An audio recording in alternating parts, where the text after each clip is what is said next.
Здравствуйте, дорогие подписчики и гости моего канала лекарственнорастения.ком. Данный ролик будет посвящен такому необычному растению, как имбирь. Из данного видео вы узнаете много полезной информации, а именно ботаническое описание растения, его полезные свойства, состав, противопоказания.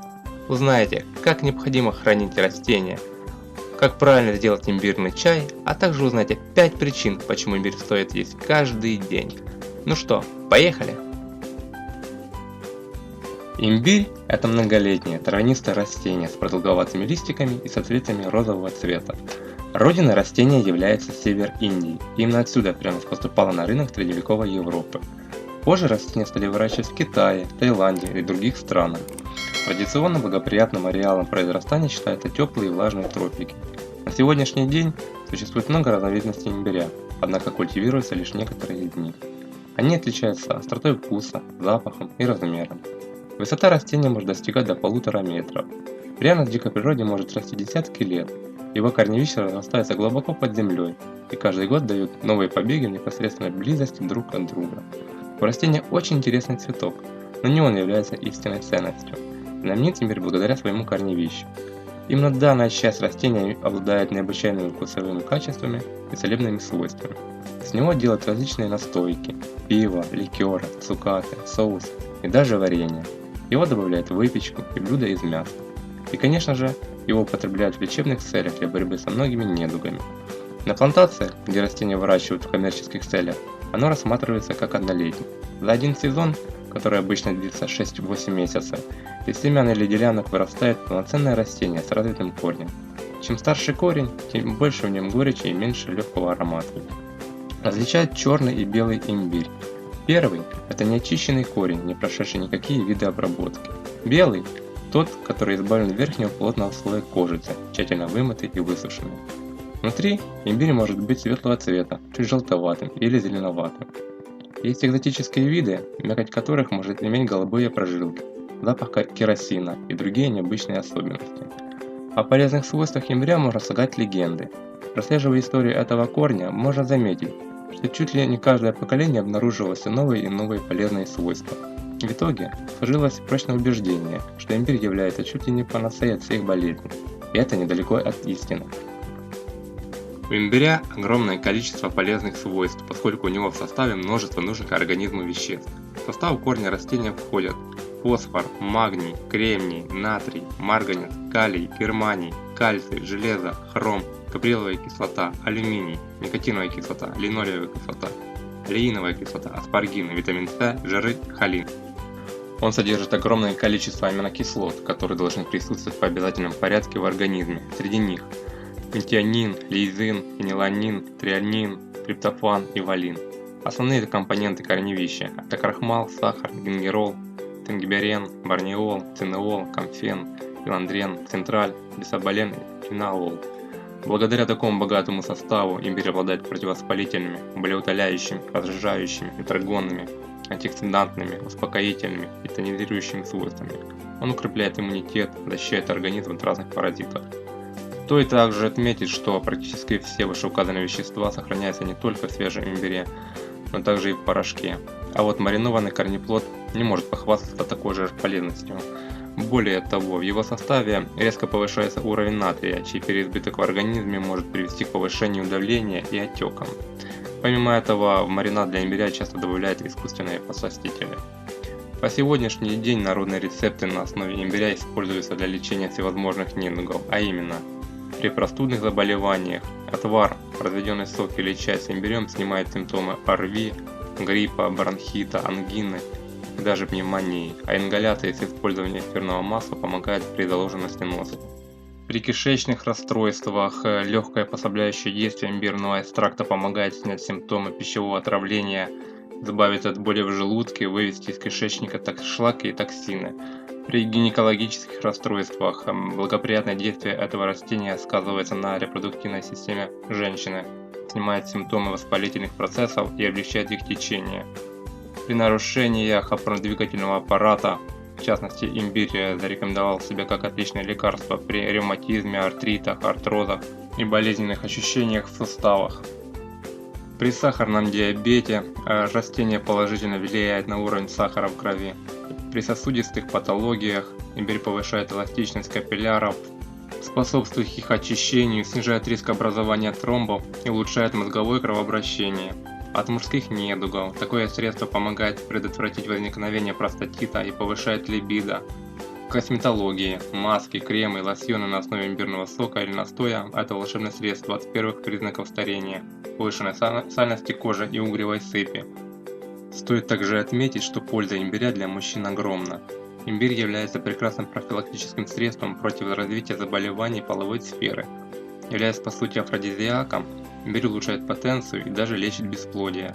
При регулярном употреблении имбиря, хотя бы несколько небольших долек в день, и ежедневных физических нагрузках, мужчинам не страшны простатит и другие воспалительные заболевания предстательной железы. Имбирь подойдет также абсолютно всем, кто мечтает избавиться от избытка веса, но не любит соблюдать изнурительные диеты. Свежий или высушенный корень имбиря оказывает выраженное жиросжигающее влияние на организм, а также ускоряет метаболизм. Именно поэтому является полноценным компонентом диетического и спортивного питания. Также растение способствует усилению выносливости, тонизирует организм, что позволяет человеку увеличить подвижность. К сожалению, далеко не каждый может воспользоваться этим кладезем целебных сил природы, так как имбирь имеет противопоказания. Хоть и весьма скромные, но сбрасывать их со счетов все же не стоит. Так с осторожностью подходить к самолечению имбирным корнем стоит в следующих случаях. Во время беременности, особенно в третьем триместре, поскольку жгучий корень обладает кроверазжижающим свойством, что может стать причиной развития кровотечения во время родов. Молодым мамам, чьи младенцы находятся на грудном вскармливании, если возраст маленького пациента менее 3 лет, при лихорадке и температуре свыше 38 градусов, тем, кто страдает язвой желудка, камнем в желчном пузыре, острым хроническим гастритом и при эпилепсии. Кроме того, в редких случаях встречается гиперчувствительность на эфиры, входящие в состав корневища. Это значит, что перед первым применением косметического средства на основе имбиря лучше всего провести небольшой тест, а именно нанести на внутреннюю сторону запястья немного крема или лосьона и пронаблюдать за участком в течение нескольких часов. Если появится зуд, покраснение или жжение, имбирную косметику лучше не использовать. При комплексном лечении, включающем использование медикаментов и народных средств с имбирем, лучше проконсультироваться с врачом, поскольку экстракт растения способен влиять на эффективность лекарственных препаратов. Корнеплод следует хранить в холодильнике, поскольку при комнатной температуре он быстро высыхает и теряет незначительное количество полезных веществ. Если все же нет возможности приобрести в необходимый момент чудо-корень, то в данном случае его можно просто засушить. Следует также запомнить, что осушить его необходимо при температуре не более 40 градусов. В большинстве источников указывается температура от 45 градусов, однако это неправильно. Если использовать для сушки температуру вышеуказанной, то большинство полезных микроэлементов будет уничтожено, в связи с чем корень имбиря потеряет свои уникальные свойства. Хранить сушеный имбирный корень следует в герметичной стеклянной емкости, в сухом месте. Срок хранения такого продукта около 2 лет.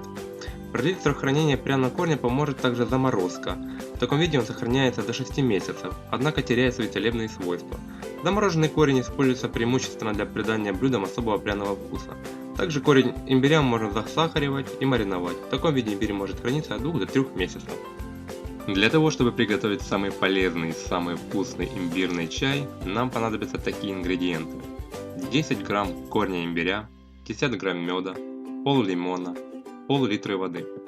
Первым делом нужно очистить корнеплод от кожуры, нарезать его мелкими кубиками или же натереть на терке. Также нарезаем лимон кружочками. Далее следует вскипятить воду.